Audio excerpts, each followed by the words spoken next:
a granth that has its excellence being told by Guruji himself. He used to say, Shivpuran pada karo.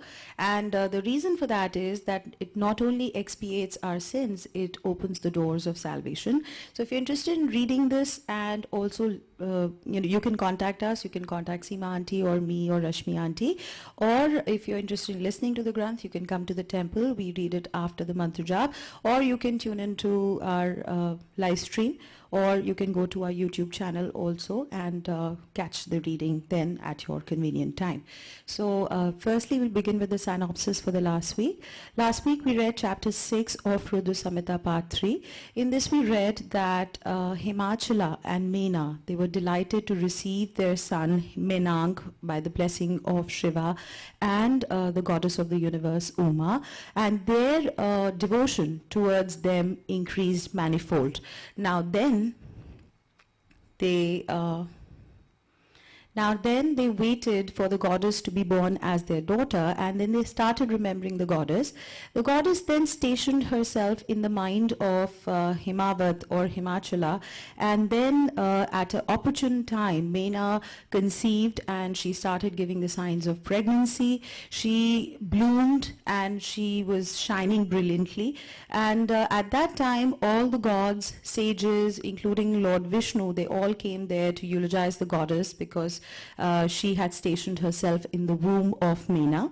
Then months passed, and after the 9 months, in the 10th month, when the goddess was to appear in form of human, that time again, at an opportune time where all heavenly bodies were stationed appropriately, that was what the Granth tells us, that the Mriksarsa constellation was in conjunction with moon, and on the 9th day of March and April, that's in the spring season, that's when in the middle of the night the goddess appeared in divine form from Mena, and all the gods and goddesses were there to eulogize her. Mena also eulogized her, and she appeared in a divine form.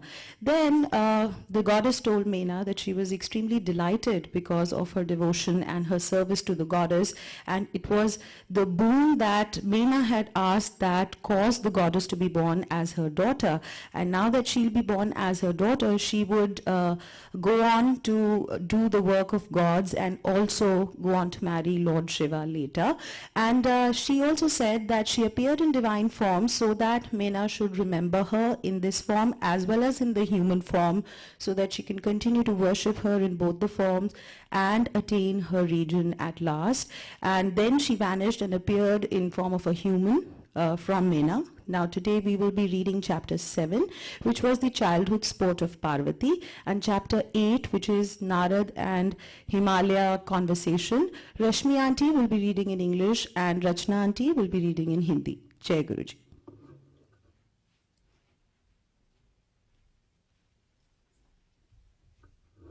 Jai Guruji, Shukrana Guruji.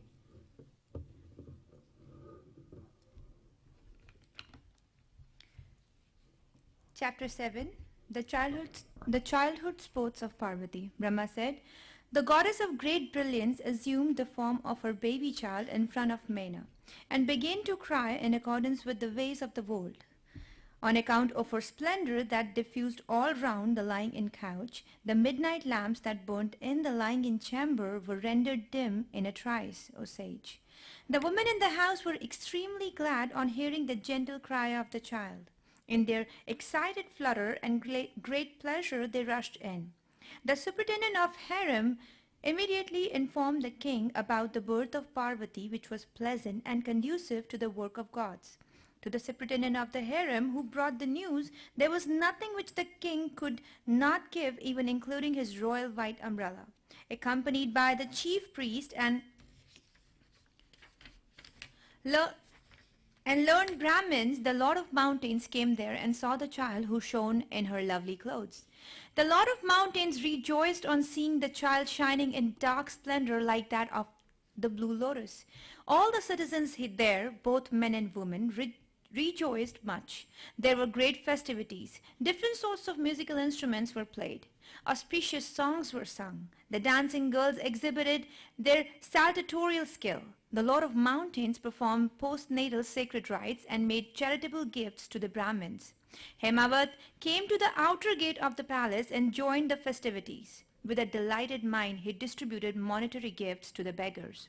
In an auspicious hour, in the company of the sages, Hemavat named his daughter Kali and assigned other pleasing names to her. He gave charitable gifts to the Brahmins out of love and respect. Varieties of festivities were gone through with suitable music. Though he had many sons, the Lord of Mountain and his wife rejoiced more on seeing Kali frequently after these celebrations. There in the palace of the Lord of Mountains, the goddess Shiva grew up like Ganga in the rainy season and like the moonlight in the autumn. The goddess Kali, of exquisite body and comely appearance, acquired more and more splendor like the disk of the moon, acquiring more and more digits day by day. The child was fondly attached to every member of the family. Hence the kinsmen called her Parvati, a name benefiting her family. The girl had all the qualities of a good conduct and behavior. Afterwards, when Kali wanted to perform a penance, she was forbidden by her mother, who said, "Oh no, Uma." Hence, O sage, the sweet-faced lady came to be called Uma in the world. Although he had many sons, the eyes of the mountain were never satiated on seeing the child Parvati endowed with good fortune. In the spring season there may be many flowers in full bloom, but the swarms of bees, O excellent sage, are specially drawn to the mango blossom. The mountain Himalaya was both embellished and sanctified by his daughter, like a learned man by his speech of grammatical purity. Just as a lamp in the house is praised by leaping flames of brilliance, just as the path of the good by the Ganga, so also the Lord of Mountains was respected on account of Parvati. During her childhood, the goddess played frequently on the sandy banks of the Ganga in the middle of her playmates with balls and dolls. O sage, the goddess Shiva, when the suitable time for her education arrived, learnt all the lores from a good preceptor, with concentrated mind and great pleasure. Just as the flock of swans returns to the Ganga in the autumnal season, and just as a brilliant luster manifests itself in the medicinal herbs during the night, so also all the learning of the previous birth returned to Kali. O sage, thus I have described one of the divine sports of Shiva. I shall narrate another one of her divine sports. You listen to it lovingly. Chapter 8, Narada Himalaya Conversation. Brahma said, "Once induced by Shiva, you went to the abode of Himachala lovingly. You who have the knowledge of Shiva and who are the foremost among those who know the divine sports of Shiva. O sage Narada, on seeing you, the Lord of Mountains bowed to you and worshipped you. He called his daughter and asked her to fall at your feet. O excellent sage, he bowed to you again. Hemavat joined his palms in reverence and bent his head, considering it his duty, and spoke to you. Himavat said, O sage Narada of good knowledge, O Lord, foremost among the sons of Brahma, you are omniscient. You are sympathetic. You are engaged in rendering help to others. Please read the horoscope of my daughter and tell me about her good and bad fortune. Whose beloved wife will my fortunate daughter be? Brahma said, O excellent sage, being thus requested by Himavat, the Lord of Mountains, you looked at Kali's palm and the limbs as well. Oh dear, you are wise. You know many facts. You are eloquent in speech. You then spoke. Narada said, O Meena, O king of mountains, this daughter of yours has all auspicious signs. Like the first digit of the moon, she will increase day by day. She will delight her husband and heighten the glory of her parents. She will be a great chaste lady. She will grant bliss to everyone always. I see all good signs in the palm of your daughter, O Lord of Mountains. There is an abnormal line also. Listen to the indication thereof. Her husband will be a naked yogin, without any qualities. He will be free from lust. He will have neither mother nor father. He will be indifferent to honors. His dress and manners will be inauspicious. Brahma said, on hearing your words, the couple thought them true. Both Meena and Hemavat were much distressed. O sage, on hearing your words and inferring that indications referred to Shiva, Parvati's joy knew no bounds. Convinced that Narada's word could not be false, Shiva turned her mind and love to Shiva's feet. The Lord of Mountains, who was very much grieved in the mind, spoke to you. O Narada, O sage, what is the way out? What shall I do? A great misery has befallen us. On hearing that, O sage, you who are eloquent in speech delighted Hemavad by your sweet words of auspicious import and spoke to console him. Narada said, O Lord of Mountains, listen to my words with affability. They are true. They cannot be false. The line in the palm are the lines of Brahma. They cannot be untrue. O Lord of Mountains, there is no doubt that her husband will be such a person. You now hear what you have to do, whereby you will be happy. There is a bridegroom like that. He is Lord Shiva, who has sportively assumed a physical form. In him, all bad characteristics are equal to good characteristics. In a majestic person, a defect does not produce misery. It may well cause misery in a non-majestic person. Sun, fire, Ganga may be cited as examples. Hence you give your daughter in marriage to Shiva. That will be a wise step. Lord Shiva, who is the sole Lord, unchanging and without any aberration, is worthy of being resorted to. By performing penance, Shiva can be propitiated quickly and he will accept her undoubtedly. In every respect, Shiva, the Lord of all, is the most suitable person. He cannot be slain even by thunderbolts. He can render Brahma and others distressed. O dear sage, after saying this, you continued. You delighted him with auspicious words. You spoke to the king of the mountains. O Lord of Mountains, she will be the wife of Shiva and will remain his favorite always. She will be a chaste lady of good rights. She will increase the pleasure of her parents. Performing a penance, she will fascinate Shiva's mind towards herself. He too will marry none else except her.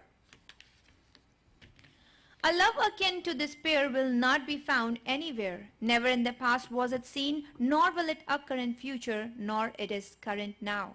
O best of mountains, the two will fulfill the work of gods. They will resuscitate those who have breathed their last. O Lord of Mountains, Shiva will become Ardhanarishwara, that's half male and half female, with your daughter forming half the part of your body.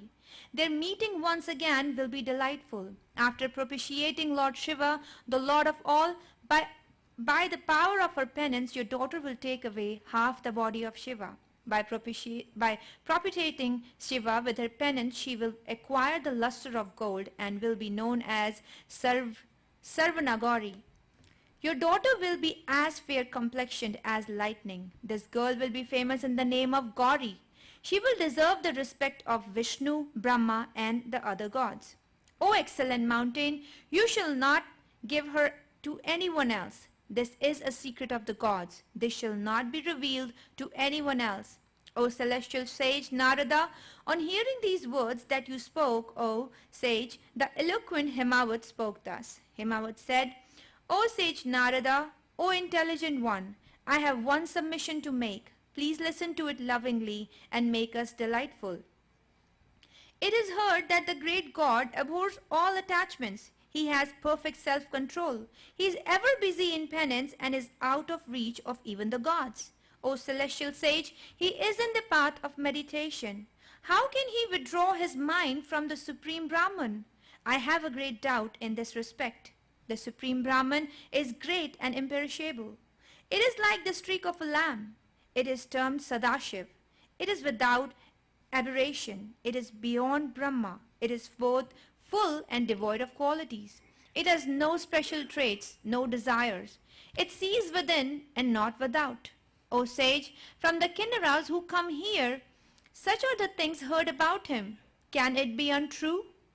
This is also heard that Shiva had entered into a contract with the lady Sati. Listen to what I say. O Sati, Dakshayani, my beloved, I shall not take the hand of any woman except you as my wife. This is the truth that I say. This was the agreement that he made with Sati formerly. She is dead. How then will he take another woman to be his wife?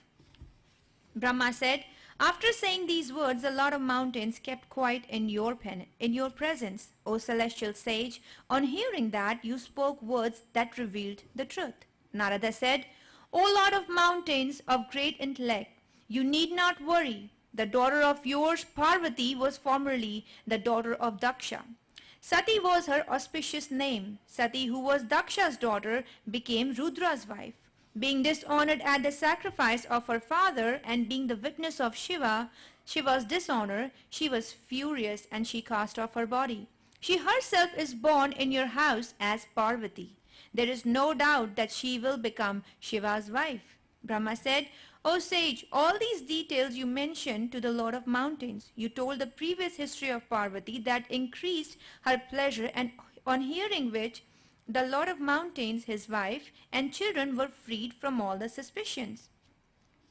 On hearing the story from Narada, Parvati bent down her head in bashfulness, but her smile heightened the beauty of her face. On hearing the story, the Lord of Mountains stroked her fondly, kissed her on the head, and placed her on his seat. O sage, on seeing her seated there you spoke, again delighting the Lord of Mountains, Menaka, and her sons. O King of Mountains, she will have a better throne than this. Shiva's thigh will be her permanent abode. On getting the seat on the thigh of Shiva, your daughter will go to the world where no eye or mind can reach. Brahma said, O Narada, after saying this to the Lord of Mountains, you went to heaven immediately. The Lord of Mountains too, whose mind was filled with joy, returned to his palace endowed with all riches. This concludes the English reading. Hindi reading would be done by Rashna Aunty. Jai Guruji.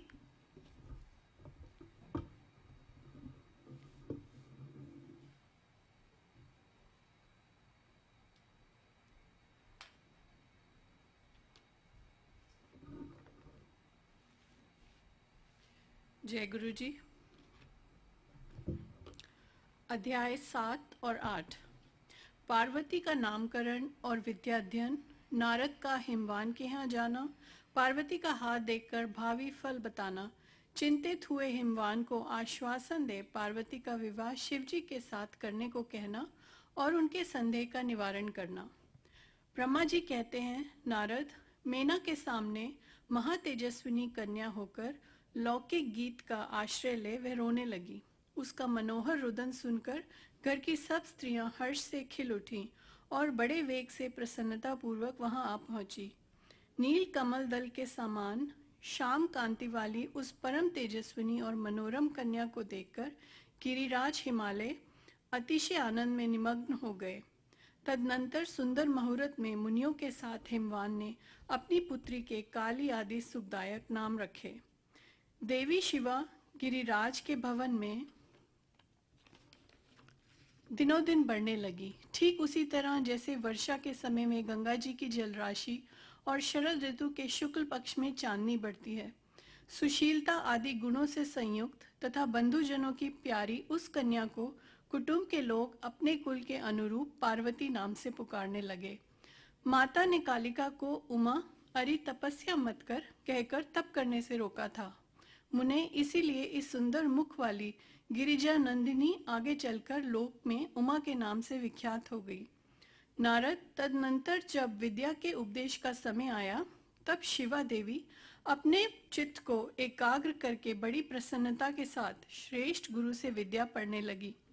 पूर्व जन्म की सारी विद्याएं उन्हें उसी तरह प्राप्त हो गईं जैसे शरद काल में हंसों की पात अपने आप सर्व गंगा के तट पर पहुंच जाती है और रात्रि में अपना प्रकाश स्वतः महौषधियों को प्राप्त हो जाता है।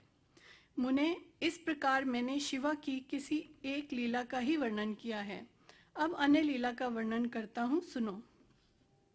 एक समय की बात है, तुम भगवान शिव की प्रेरणा से प्रसन्नता पूर्वक हिमाचल के घर गए।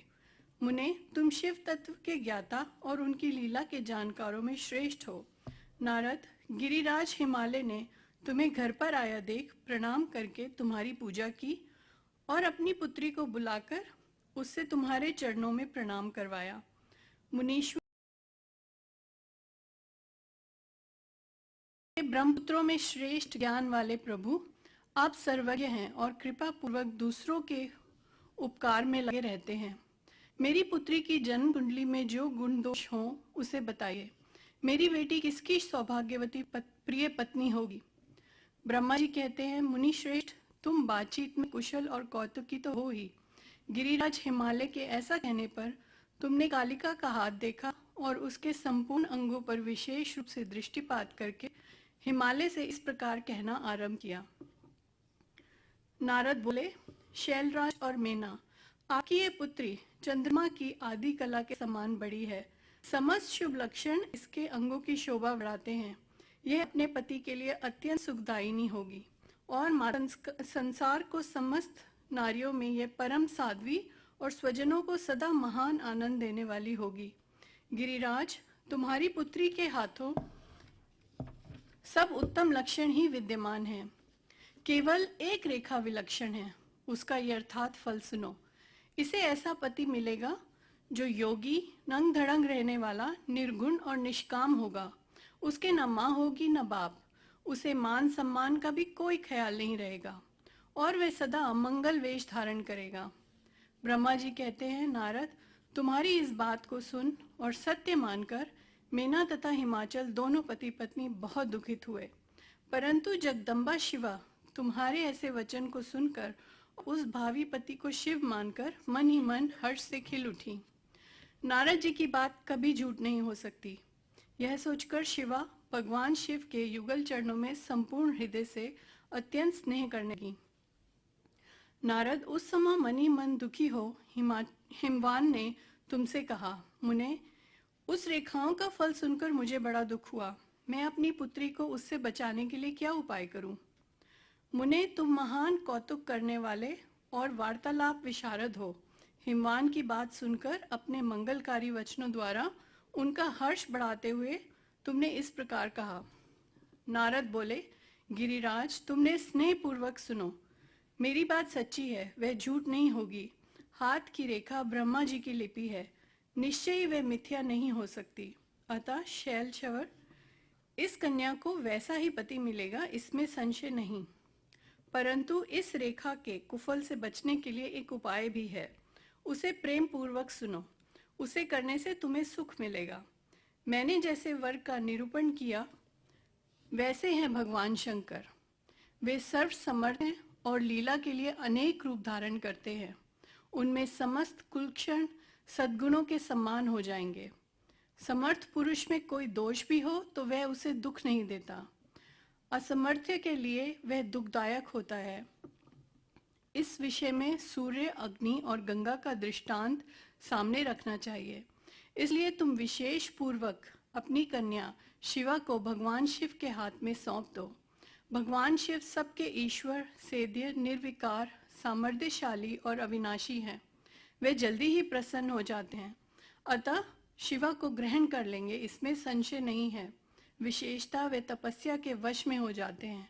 यदि शिवा तप करे तो वह सब काम ठीक हो जाएगा।